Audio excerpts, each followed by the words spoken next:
कन्यादान का सिस्टम जाति व्यवस्था की वजह से निर्माण हुआ। कन्या कोई वस्तु नहीं है जिसको दान किया जाए, परंतु उन्होंने एक धार्मिक व्यवस्था बनाई, कन्यादान। काय के लिए? क्योंकि स्त्री अगर उपवर हो गई, शादी योग्य हो गई, तो उसकी शादी करने की जिम्मेवारी मां बाप की ही होगी।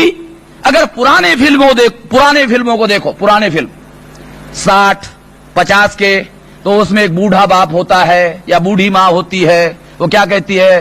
ये अभी आखिरी लड़की है, इसके हाथ पीले कर दूंगी तो जिम्मेवारी खत्म हो जाएगी, तो फिर मैं काशी या वाराणसी या हरिद्वार चली जाऊंगी। ये कन्यादान का एक काम जो है बचा हुआ है।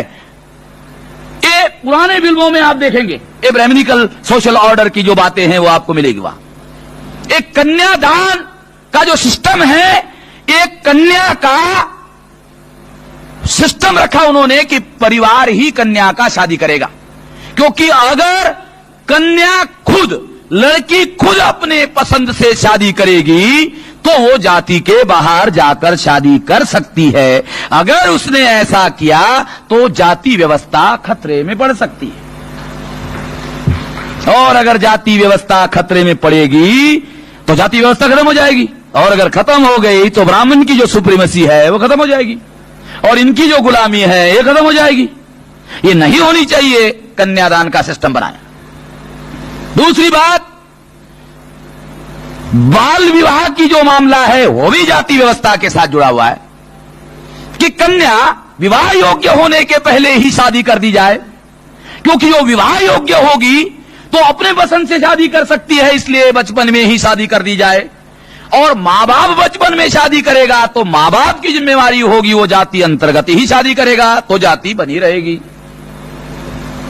अगर आप बाबा साहब अम्बेडकर ने कास्ट इन इंडिया जो किताब लिखा पढ़ लेना, अगर बाबा साहब अम्बेडकर ने एनिहिलेशन ऑफ कास्ट लिखा तो पढ़ लेना। जो मैं कह रहा हूं उसके एविडेंसेस वहां मिलेंगे, जो मैं विश्लेषण कर रहा हूं उसमें और विस्तार से आपको एविडेंसेस मिल जाएंगे।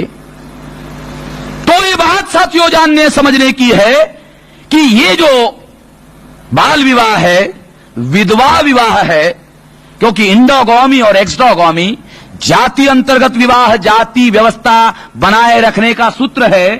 जाति के बाहर जाकर अगर शादी होगी तो जाति व्यवस्था खतरे में पड़ेगी, इसलिए विधवा विवाह पर पाबंदी लगाई गई। विधवा का विवाह नहीं होना चाहिए। अगर विधवा का विवाह हुआ तो क्या होगा? एक शादी योग्य लड़का समाज के अंदर जो है उसकी शादी अगर विधवा से हुई तो जो शादी योग्य लड़की है उसके लिए समाज में एक लड़के की कमी होगी, और जिस लड़के के लिए लड़की की कमी होगी, जिस लड़की के लिए लड़के की कमी होगी, वो लड़की जाति के बाहर जाकर के शादी कर सकती है। अगर ऐसा हुआ तो फिर जाति व्यवस्था खतरे में पड़ेगी। माइटोकॉन्ड्रियल डीएनए के आधार पर जो संशोधन हुआ उसने यह सिद्ध किया कि जाति व्यवस्था निर्माण करने के लिए ब्राह्मणों ने महिलाओं का इस्तेमाल किया। ये एविडेंस है जो मैं आपको बता रहा हूं, ये एविडेंस है जो मैं आपको बता रहा हूं। और दूसरी बात, जो सती प्रथा है, ये सती प्रथा भी जाति व्यवस्था को बनाए रखने के लिए निर्माण किया गया। कैसे? क्योंकि अगर मान लो कि उसको वो विधवा हो गई और पाबंदी लगा कि ये शादी ना ही हो, पाबंदी लगाई गई, विधवाओं को विवाह करने पर पाबंदी लगाई गई, मगर उन्होंने देखा कि ये वैधव्य जो है, ये विधवा को शादी ना करने का जो बंधन है, ये बहुत जबरदस्ती है, ये इसको टिकाए रखना संभव नहीं है। तो इसलिए उन्होंने योजना बनाई कि ये जो विधवा है ये दिखने के लिए सुंदर नहीं दिखनी चाहिए, तो उसके बाल काट दिए ताकि कोई आकर्षित ना हो और कोई उसके साथ शादी करने के लिए तैयार ना हो जाए। यानी किसी भी स्थिति में ये जाति व्यवस्था बने ही रहनी चाहिए। और इसके बावजूद भी उन्होंने सोचा कि इसके बावजूद भी शादी हो सकती है, इसलिए दूसरा तरीका निकाला। वो तरीका था सती प्रथा। यानी आपका पति मर गया तो वो पति मर गया तो उसके साथ ही वो सती जानी चाहिए। तो उसका नाम सती क्यों रखा? क्योंकि अपने पति के साथ मरने वाली जो स्त्री है ये पतिव्रता स्त्री है, और ये पतिव्रता स्त्री है, ये सच्च चरित्र स्त्री है। सच्च चरित्र ये सच चरित्र स्त्री है, इसीलिए ये सती है। वो ये जो गलत और घटिया काम किया, इस गलत और घटिया काम का उन्होंने गौरव किया। देखिए ख्याल रखना, ये जो घटिया काम किया, उस घटिया काम का नाम क्या रखा? बढ़िया, सती। ये सत्य के लिए जान दे रही है, ये सती है। उसको जो घटिया काम करवाया, उसका नाम उसने गौरवशाली रखा। जैसे आज भी गुजरात में ये जो पांडुरंग शास्त्री आठवले का जो अपना स्वाध्याय परिवार चल रहा है, ये समंदर में मछली पकड़ने वाले जो मछुआरे हैं, उसको क्या कहते हैं? समुद्र पुत्र, सागर पुत्र। अब मछली पकड़ने का काम बंद नहीं हुआ, फिर भी सागर पुत्र, तो उसको भी लगता है सागर पुत्र, बहुत बढ़िया। दूसरा, ये जो अछूत है, उसका नाम रखा भाव पुत्र। और उधर एक वागरी है, सोमैया की तरह, ये सोमैया है अहमदाबाद गुजरात का, क्योंकि मेरे पास में एविडेंस होते हैं भाई, ये एविडेंस होना चाहिए। उधर वो वागरी है, जाति की नाम है मोस्ट बैकवर्ड, वागरी। वो वागरी को उन्होंने कहा देवी पुत्र। कुछ भी हालत में परिवर्तन नहीं होता, नाम में बदल जाता है, देवी पुत्र। तो लोग जो गलत और घटिया जीवन जी रहे हैं, उसमें ही उनके अंदर गौरव भाव पैदा किया जाए। ये जो सती प्रथा है, ये घटिया बात थी, मगर उसका नाम उन्होंने सती प्रथा रखा। और सती प्रथा में ये जो जीवंत स्त्री है, वो अपने पति के चिता पर जिंदा जलनी चाहिए। इसके लिए स्त्री में प्रेरणा पैदा की जाए। ये प्रेरणा पैदा करने के लिए उन्होंने औरतों के लिए एक खास त्योहार बनाया। खास त्योहार औरतों के लिए, औरतों के लिए ही है वो, और किसी के लिए नहीं। कौन सा त्योहार? वो वड़ सावित्री आती है, और औरत जो है वो धागा लेती है, फिर वो उसको चक्कर काटती है और कहती है यही पति मुझे सातों जन्म जन्म जन्म जन्म मिलना चाहिए। ये शराबी है फिर भी मिलना चाहिए, कबाबी है फिर भी मिलना चाहिए, ये मारता है फिर भी मिलना चाहिए, ये पीटता है फिर भी मिलना चाहिए, यही मिलना चाहिए।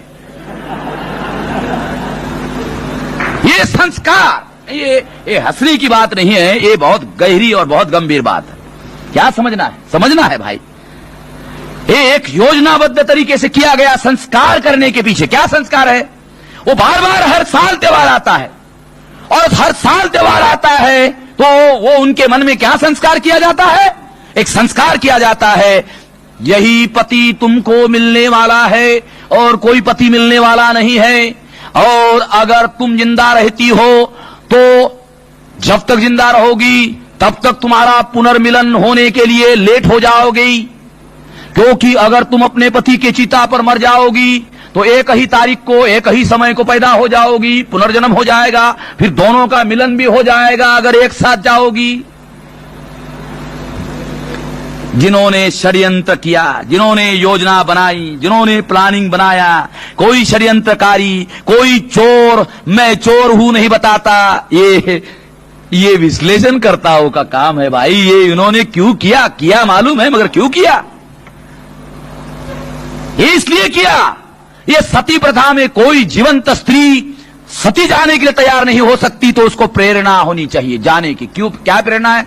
यानी बोनस होना चाहिए उसमें, बोनस बोनस होना चाहिए, कंसोलेशन होना चाहिए, कुछ समाधान मिलना चाहिए। क्या समाधान है? कि ये जो पति तुम्हारा मर गया, ये तो जल जाए, खत्म हो जाएगा, तुम जिंदा रहोगी तो उतना ही लेट हो जाएगा पुनर्मिलन अगले जन्म में। तो तुम अगर इसके साथ ही चली गई तो दोनों का एक साथ जन्म हो जाएगा, एक साथ जन्म हो जाएगा, पुनर्मिलन भी हो जाएगा, क्योंकि जन्म जन्म में यही पति मिलना है, दूसरा तो मिलना नहीं है, तो तय है। जन्म जन्म का जो सिद्धांत है, जन्म जन्म की जो थ्योरी है, ये जन्म जन्म की थ्योरी ये प्रेरणा पैदा करने के लिए और सती जाने के लिए, प्रेरित करने के लिए कि उसके अंदर जलकर मरने की प्रेरणा पैदा हो, इसके लिए ये किया गया। इतना साधारण मामला नहीं है ये सारा मामला जाति व्यवस्था को बनाए रखने के लिए हुआ, क्योंकि जो सती नहीं जाएगी वो जाति के बाहर जाकर शादी करेगी।